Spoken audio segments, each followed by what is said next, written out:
It was a good place to grow up. Was part of the Toledo Museum of Art, and a lot of artists in that community. It's a very cultured city. Yes, it is. Some people think of it as sort of a blue-collar city, but I found it a very cultured city, having come from Columbus.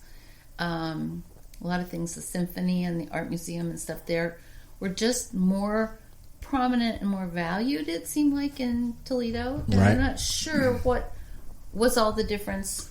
I'm not sure. Columbus was a big farm city. It was a cow town. It used to be Toledo called. was Was a populated by seaport. other industrialists and Yep. import. You had the Libbies and the Drummonds and the glass industry up there, and then as the St. Lawrence Seaway was opened up when I was a child, it became a seaport. I think it was at one point, it was the 9th largest seaport. I think that's on a what Great made Lake, the difference. of all really. things. Yeah. The international influence and all that in Toledo. But I was inundated with artists as a child. My neighbors were the museum. I was part of the museum, children's program, etc.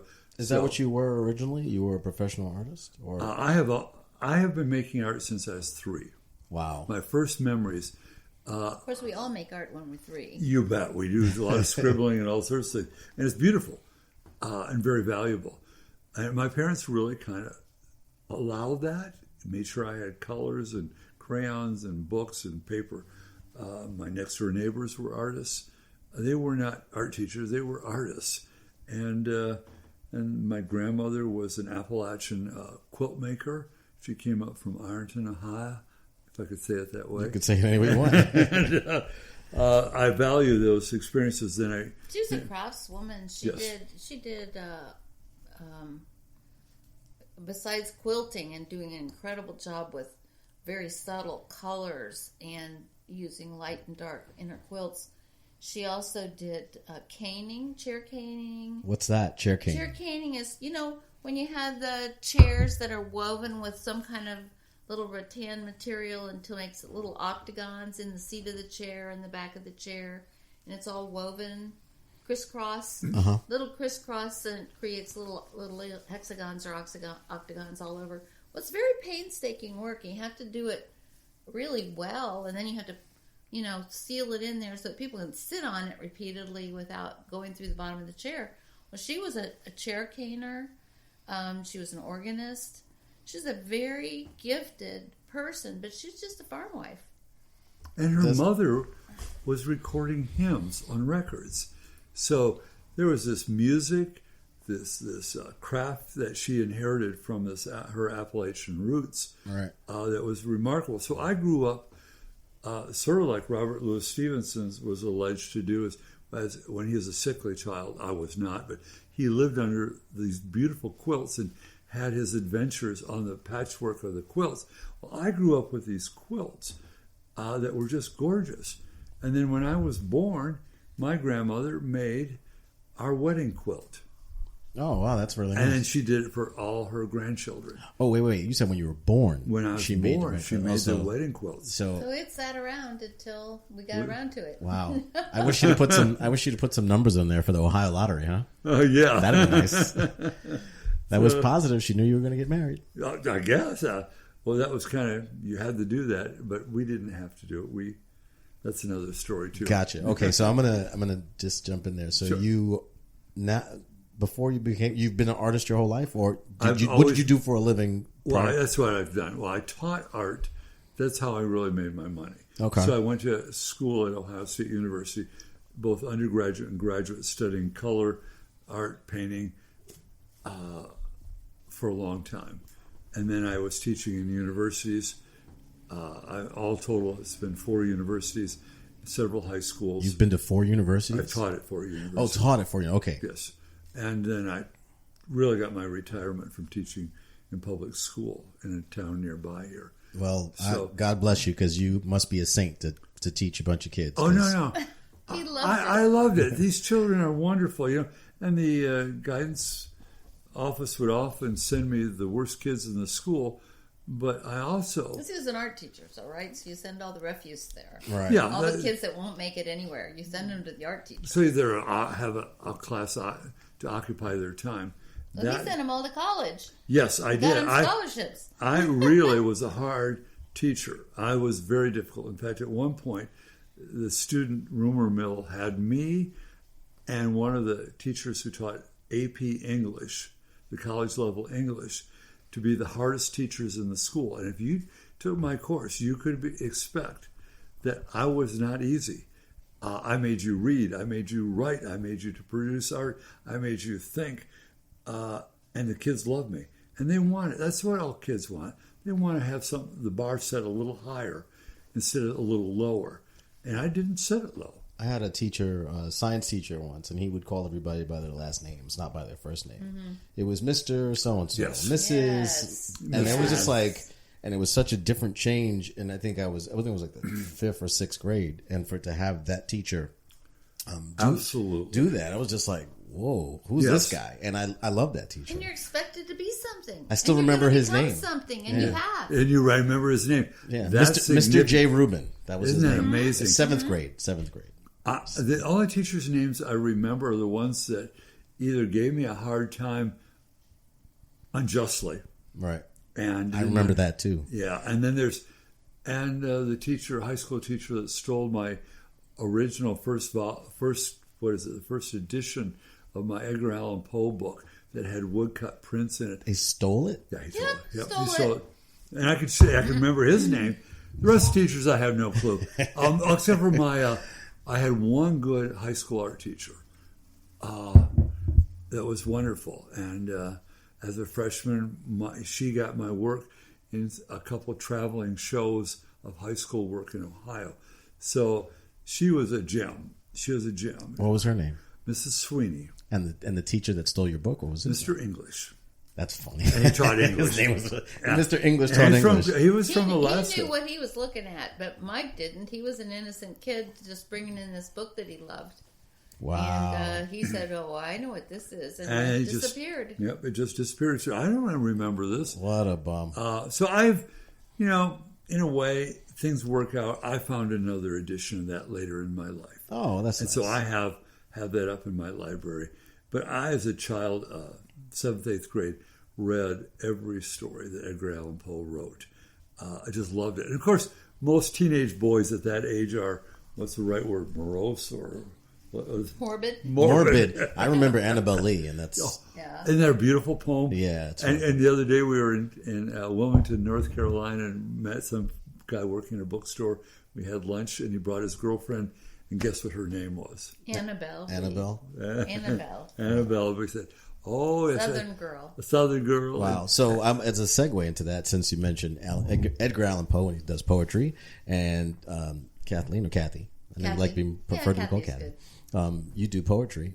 Now, I do write poetry. I've always written poetry mostly to keep my sanity. okay, I sounds started good. probably when I was 10. Ironic because you worked as a psychiatric nurse. Right. Well, most people who go into psychiatry have reasons. This is true. You understand what's going on. You're familiar. You either come from a crazy family or you are yourself a little bit. I have a quick disclaimer. Have you ever met a totally sane family? I'm just curious We've because met a couple in the I last few haven't. years. We've met a couple understand people what in you the mean. last few years who we think are okay, Right. and they just blow our minds. Yes, we have these. Like, I mean, two look, even people. the Cosbys. Everybody's like, oh, that's like yeah. America's Yes, family, and then exactly. come to find out, That's not Well, true. that Right. could be seen coming.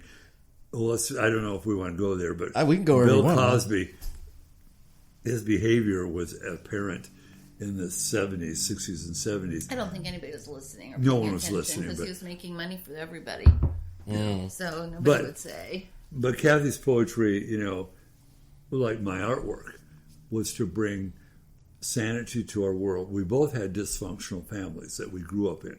Right. And like a lot of young people who experience that, they're trying to find something that is real or stable or understandable. So we all tend to have that search, except recently we recruited a young lady from Kansas.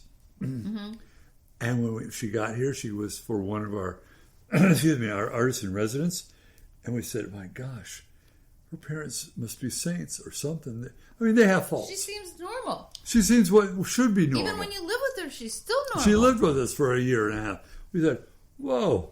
And then we recently had another young man is the son of one of the high school teachers I worked with at Cambridge. Good family. A good family. I'm thinking, I'm so touched, so blessed to have someone in this household who, that we all have problems. We don't escape that. Nobody does. Nobody does. Yeah. But to see someone come out with good parents and who had the right stuff and who wasn't like neglected or abused or didn't have a lifetime of stuff that had to be dealt with in therapy. It's a wonderful thing. But so we've done the therapy, we've done the thing, and we make the art, we write the poetry. It's kind of funny the way it goes. All right, cool. Well, look, we're going to take a quick break, and we'll be right back. Okay. At the Church of Beers. Okay, and we are back with Kathleen and Michael, or Kathy and Michael. Mike and Cathy would be good. Or Mike and Kathy. During the break, prior to the break, we talked about that saying, "Go West, young man," and that was from Horace Greeley. Yes. There you go. Yeah. So, and I had a little thing I saved for it because it was, let me find it real fast. It says, it appealed to Horace Greeley, who rephrased it slightly in an editorial in the New York Tribune on the 13th of July, 1865. It's quite some time ago. Yes. Go West, young man, and grow up with the country. When the phrase gained popularity, Greeley printed, says a Soul's article to show the source of his inspiration. Yeah. So I've heard that saying before, but that was a movie, wasn't it? Like Go West, young man, or something. It might have been. Old Western? Have used that quote. Yes. Oh, okay. A lot of people That's have why used our that quote. confusion. So we before we took the break, we talked about your poetry, and you actually self-published a book, which you told me during the break also, 38 Years in Appalachia. Yes. And you can find it on Amazon. You can look up 38 Years in Appalachia or Kathleen A. Seiler. I don't know why I keep tongue twisting this one. Anyway, Well, so yeah, definitely go check her out on Amazon if you could find the book. And you do poetry, and I was hoping you could grace us with a poem at some point during this podcast. I will at some point. I could just do one, and then if anything else comes up, we can go on from there. We could, if anything else comes up. Yeah. I picked out one just as I thumbed through the books. This is not in 38 Years of Appalachia, I don't think. It's in another one. We self-published several books that we tried to do on, through Staples, to do for art shows. So what would happen is Mike and I he would paint the painting. I already had the poems, and then we've been together now 50 years. So we would match them up. I would write our life, and he would paint our life, and then we would match the poems and the paintings for emotional content, because we were both doing, we were living through the same experience, more or less. Got you. I have a question. Mike, did you ever read one of her poems and then you saw something that you wanted to paint? No, that's not the way it really worked. As Kathy is explaining, our lives are so similar. I mean, even before we met, our family traditions, our family situations were uncannily. Uncannily, yes. Did I get it right? That's I got a word. it. Whoa! That's a uncannily similar. I wouldn't have known. Well, who knows? I have to check my vocabulary with Kathy. Gotcha. I can paint, but not write always. The long story short is that our similarities are so similar that when we really met, we really became friends first, not in love with each other. We were loving, we loved each other, but not mostly as friends. And then later in life, while we were in college, Did you guys meet in Zanesville? we met in college at Ohio State. Oh, okay. And there was a point we looked at each other and said, "Oh, I love you." And she said, "Yeah." We held hands at the Lincoln Memorial. This is another story. And it was In elected Washington, D.C. in Washington, D.C. We were there doing a youth retreat for some church there, and we touched each other's hands, and it was electric, and we kind of ran to the top of the Lincoln Memorial, sang a song in that acoustics, which were incredible, and You sung a song together? and then we just kind of... we sang the doxology. You know what that is? No. Praise God from whom all blessings flow. Nope. Praise